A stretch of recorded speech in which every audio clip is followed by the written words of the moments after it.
this looks like a good one. This is Tryrush Deppy, one of the more rarer and sought after Sega Saturn platformers. In fact, it's so obscure that quite a lot of people don't even know about it. Is it any good? Well, let's find out.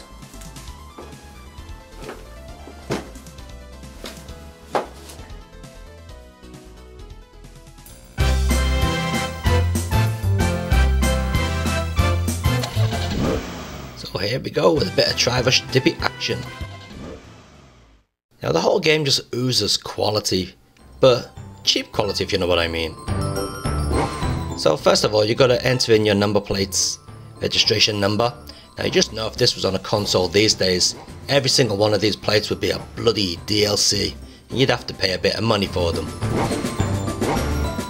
Yep, honestly wouldn't surprise me if that's what the case would be these days. So yeah, they're based on Japanese number plates, so you can enter up to 5 letters at the top and 4 numbers, which is the standard Japanese system. Apart from the letters at the top are going to be kanji. Okay, so one really nice thing about Tryrush Deppy is these little cutscenes, which are really done in a comic book fashion. And for the time they were really impressive, and even now they still look pretty good.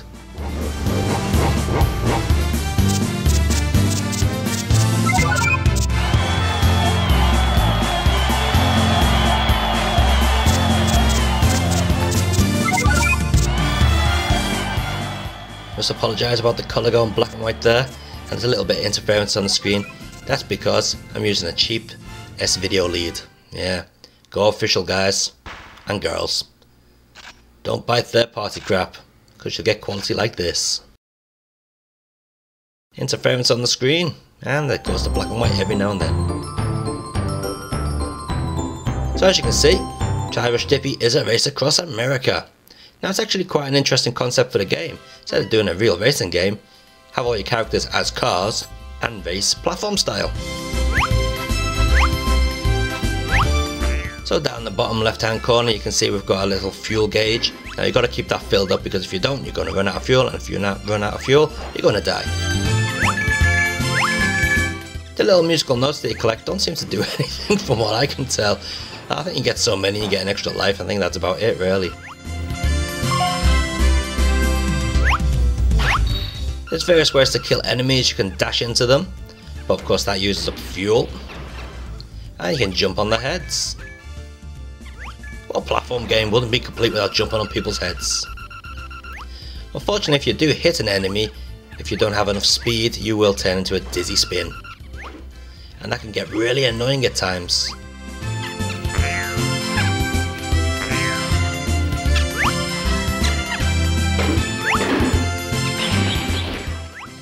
There we go, there's Tryrush Deppy's girlfriend there. Oh, he's in love, ooh. And there's the big oaf.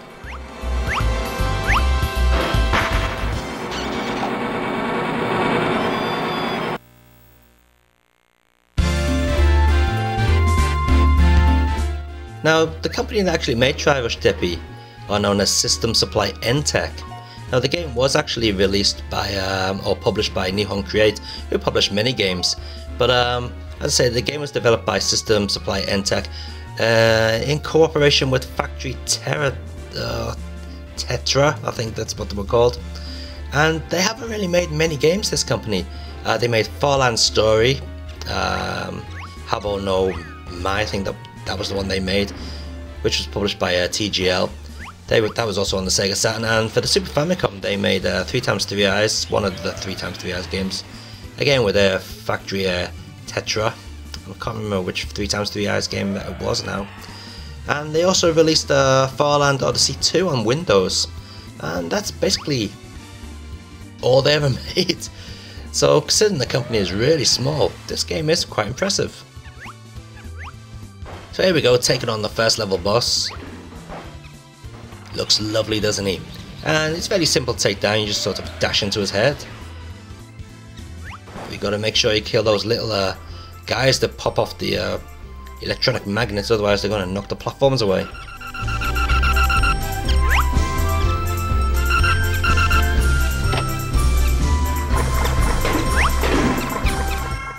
And of course, Any decent respecting platformer game would have a secret room. Yeah, Tryrush Deppy is no different. Very simple, just collect all the stars within the time limit. If you manage to get all the stars, you get an extra life. How nice.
So all in all, Tryrush Deppy looks like it could be a pretty good platformer.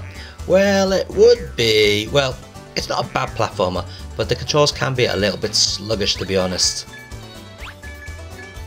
And the fact that you get dazed by hitting enemies can become really, especially when you got an enemy right next to you, because they'll just daze you again, and then you start spinning again. And then if another enemy hits you, guess what? Yeah, you get fucking dazed again. And it's an endless cycle. Fortunately, that doesn't really happen very often. But when it does, it drives you nuts.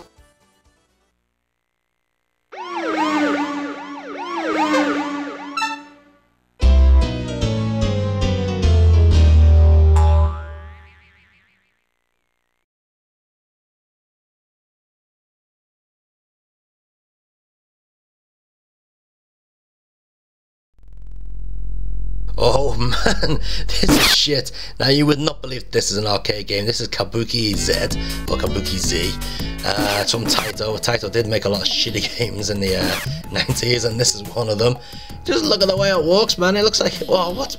It looks like he's done a big shit in his pants, and he's sort of like trying to, I don't know, edge his way across the screen to stop the shit slopping out down the bottom of his pants, down his legs. Oh man, that is nasty.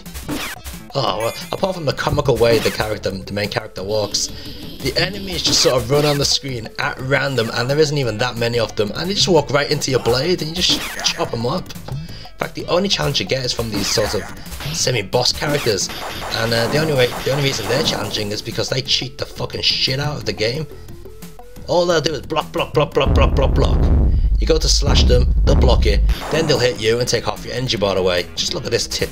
If we're going to fight now. Look at that, he's kneeling down, he's going block, block, block, block, block, block, block, block, block, block, block.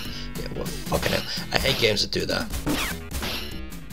So yeah, we'll do a jump cut, because it took forever to kill the wanker. Yeah, see, block, block, block, block.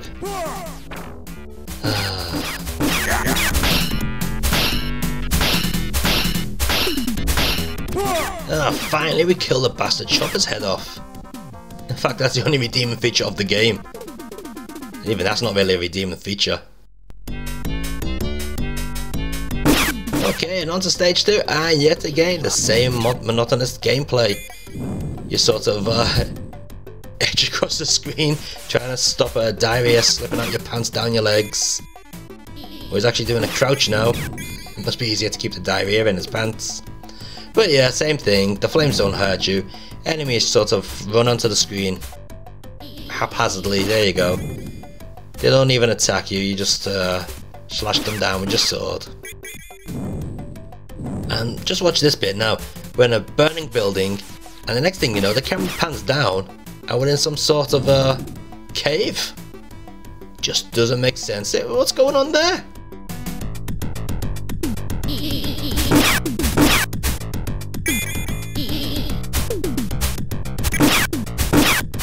You know, even if this was on a console, you'd think it was shit, let alone an arcade.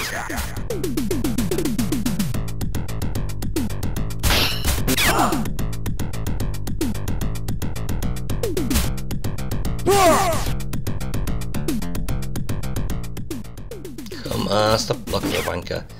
Now see, you kill this guy here, and then some mutant alien thing grabs onto him and he becomes like Super Dude.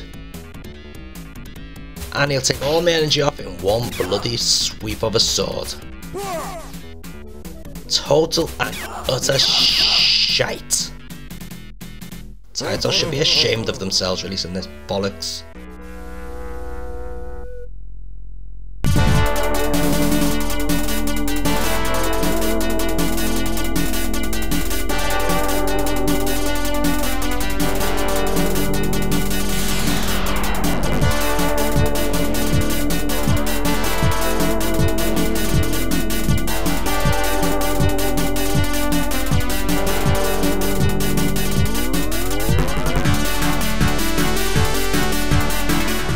Oh, we all love the Sharp X68000. It was one of the best. No, it wasn't one of the best. It was the best home computer for gaming. Now, I don't want to hear people going, but the Amiga was the best home computer because it had loads of games. The Amiga kicked ass. Oh, the Atari ST had the best sound. Yeah, maybe so. But those machines were more like computer games. Now, computer games and arcade and console games are completely different in style. Now, while the Amiga was good, it was certainly no bloody games machine when it came to arcade style quality. In fact, most of the arcade conversions on it were complete turd. But the Sharp X68000 had loads of high quality arcade games. In fact, many of them were pretty much arcade perfect.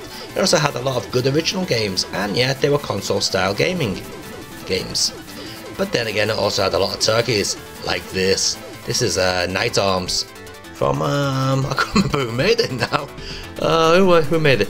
Anyway, the company that made it actually went under not long after making this game. I think the last game they made was a Battle Zen something or other on the Super Famicom, which was a side-scrolling platformer beat 'em up of sorts. But anyway, yeah, this is Night Arms for the Sharp X68000, and while the idea of it is fantastic, you know, you got these 3D into the screen shooting sections, a bit like Space Harrier, and then you go into these side-scrolling free-roaming shoot-'em up sections. The whole execution of the game is really bad. As you can see, the frame rate is unbelievably poor. It's got slowed down, like unbelievable slowdown, and the 3D sections are incredibly jerky. Now, even if you run this on an emulator and you boost up the speed to you know, to make the game run faster, it doesn't make it much better, to be honest. It's still a bit jerky, and sometimes it just runs a bit too fast then. As well as the atrocious frame rate and the slowdown, the game also controls a little bit fiddly. The controls just do not seem sharp enough. It's like you're sort of controlling the character and he's stuck in treacle. Especially on these 3D sections, there just doesn't seem to be enough give in the controls, and aiming to take down certain enemies is pretty difficult.